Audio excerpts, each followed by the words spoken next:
Hello and welcome back to Something Z, and welcome to What If Deku Had a Crying Quirk Part 7. Last time on the What If, Bakugo got captured by the League of Villains, and now everyone is away from the camp, and anyone who was injured was taken to the hospital. So, let's jump back into the What If. So it's been days since the attack at the training camp, and all of Class 1A that were healed up met up in Izuku's hospital room, and Kirishima and Todoroki tells them a plan in order to get Bakugo back, which most of the class says is a bad idea, and that they should leave the job to the pro heroes. But the conversation was cut short when the doctor walked into the room and he told everyone to leave. After they leave, the doctor explains to Izuku that since he overdid it, he degraded the structure of his bones, muscles, and ligaments, and that if he overdoes it to the extent that he just did, then he could lose the feeling in his arms. Then the doctor leaves and he tells them that he is discharged from the hospital and that he will leave in a couple of hours. But before he leaves, he gives Izuku a thank you card, which was from Koda. And hours later, Todoroki and Kirishima are waiting outside the hospital, and that's when two people leave the hospital, and those people were Momo and Izuku. And before they leave, Ida shows up, and he gets mad about how Todoroki and Izuku are making the same mistake that he made during the Hosu attack. And after some persuasion, Ida decided to go with them, just to make sure they don't go and get themselves hurt. And eventually they get to where Momo's tracker leads them to, and they expected to be at the League's hideout, but instead they end up at a factory where the Nomus are being made. And minutes later, of thinking what to do since Bakugo isn't there, Mountain Lady grows to the height of the building, and she breaks the building with one giant kick. And seeing as the building is destroyed, it seemed like the heroes have it completely under control, so they start to run out of the alley. But before they can leave, there was a huge explosion that wiped out the buildings around the factory. But the wall of the building they were next to was able to hide the high school students.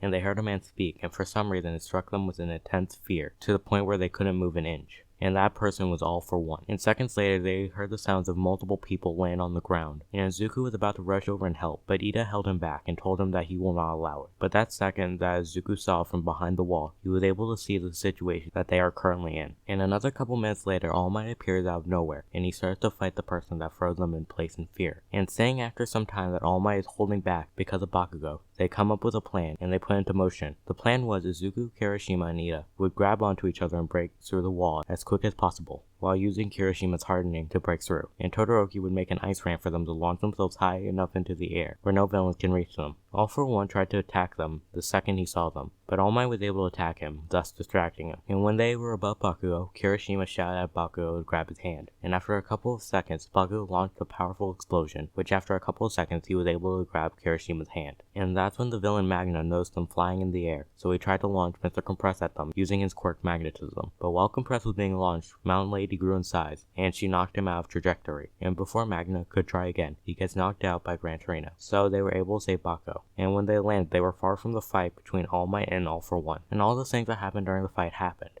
and Izuku and Bakugo saw all of on a screen of a building. And when everything is done, and while All Might is in a small might form, he points to the camera, and he says, "It's your turn." And most of the people that heard this believed that he was talking about how he survived, and how he's coming for the rest of the villains. But what Izuku heard was that he was done being a symbol, and now it is his turn. So we skip a couple of days, and Aizawa and All Might go to all of Class 1A's homes, and they tell them about how they are moving in the dorms for their students' safety. And when All Might's at the Izuku household, and he tells Inko about it, she originally declines the offer since she believes that Izuku has been getting too injured in such a short amount of time since he's been going to UA. But eventually she agrees to letting him continue on, when All Might went on his knees, and he said that he will promise to protect Izuku with his final breath. A couple of days have passed, and all of Class 1A has moved into the dorms, and the first class session they had was in Gym Gamma, and there they learned about the provisional license exams, and that they will be learning and making special moves, so they will have new tricks for the exam to help them. And when everyone was trying to learn their special moves, Izuku couldn't figure out what he wanted to do, so for the first day he just did some training. And after some time training, he decided to get some adjustments to his suit. And before he walked into the development studio, he sees Ida and Ochako walking together, and talking about what they're going to adjust. And while he was trying to wave, an explosion launches the door off its hinges, and it blew Izuku to the ground. And after some talking to Mei and Power Loader about what they want with their hero costumes, Izuku comes up with what he wants to do for his quote-unquote special move, which was shoot style. And the costume changes he made are basically the same as Costume Gamma, but now he has a new adjustment, which was he has special goggles with tubes attached, which go to his wrist.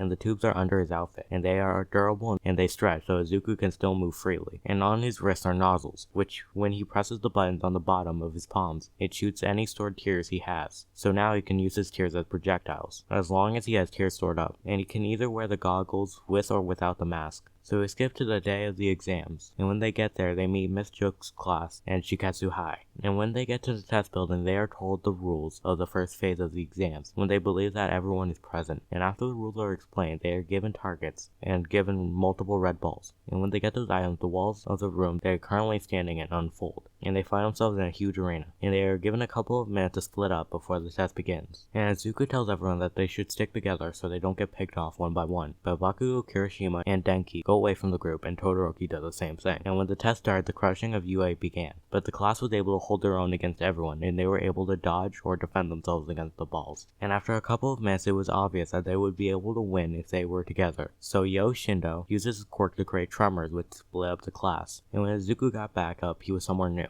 and he went to look for his classmates, but after a couple of minutes of walking, he comes across Kami, who starts to attack him. And whenever he tried to counter, she disappeared, and while he was looking to see where she went, she appeared behind him. And that cycle happens repeatedly until a group of examinees find Izuku, and when he looks to see where Kami is, she's gone again. While they were attacking and Izuku was trying to find a way out, Ochako appears out of nowhere, but she slips on a rock she was standing on. When Izuku saw her fall, he used full cowling, and he grabbed her in midair, and he ran with her in his arms. And eventually they were able to lose the group of examinees. And while Izuku was peeking from behind a rock they are currently hiding behind, Ochako, while holding a ball, tried to hit Izuku's target. But Izuku, before she tried to get his target, was able to tell it wasn't Ochako, because he knows that she has been spending time learning to float using her quirk, and that she would have simply floated away. So he was on guard, so he was able to react in time to swat the ball away. And he was able to spray some of his tears on her, making it so she had to close her eyes to a squint. And after she was revealed to not be Ochako, she started to turn back to normal, so it seemed like Ochako's face melted off, revealing her to be Kami. And then the two fought, with Kami now having some of the tear chemicals on her body, making it harder for her to see. And after a couple of minutes, Sero and the real Ochako appears, but when Kami noticed them, she decides to flee. And after she left, the three decided to come up with a plan to get the requirement to pass. And eventually they came up with a plan, which was Izuku would run around and be bait to attract other examinees. And when there was a decent group of people, Ochako threw rocks with Sero's tail attached to them. And when they were past everyone, she gave them gravity again, and Izuku was able to get out of the way in time, so he doesn't get stuck to the ground. And when the people were stuck, Izuku, Ochako, and Sero got the targets they needed, so they passed the first phase of the exams. And when they got to the place for the second phase, they see Kirishima, Bakugo, and Denki about to walk in. So everyone from class 1A passed to the second phase of the exams. And after the final examinees get into the next room, they are told that they will have to save people from a disaster. And on the big screens in the room, they see the buildings in the arena blow up. And when they leave the room, class 1A stays in a group besides Bakugo, Kirishima, and Denki. And eventually they come across a small injured child, with blood coming from their head. And originally Izuku gets some points taken off because he was busy talking to himself, trying to analyze the injury, and he didn't comfort the injured kid. But he was able to grab the kid and bring him to safety when Izuku smiled and said that it will all be okay. And when Izuku splits off from the group in order to bring the injured kid to the first aid station, Class 1A split up to save people around the arena. So he skipped to after Izuku made sure the kid was safe. And when he was about to run back to the city to find someone else, a wall of the arena explodes, and when the dirt and dust settle, Izuku can see Gang Orca and a bunch of underlings. And on the speakers, they hear that the villains that caused the disaster have come back to attack, and now they will have to protect the civilians and stop the group of villains. And before Izuku can do anything, Yo tried to hold back the villains so they can rescue the injured civilians. But Gang Orca was able to knock him out easily using an ultrasonic wave attack. And in order to distract Gang Orca and the group of people, Todoroki used his quirk to attack Gang Orca. But after some time, Todoroki starts to fight with a Nasa from Shikatsu, and a wave of flames from their quirks colliding almost hit Yo. But Izuku was able to grab him in time, and was able to grab him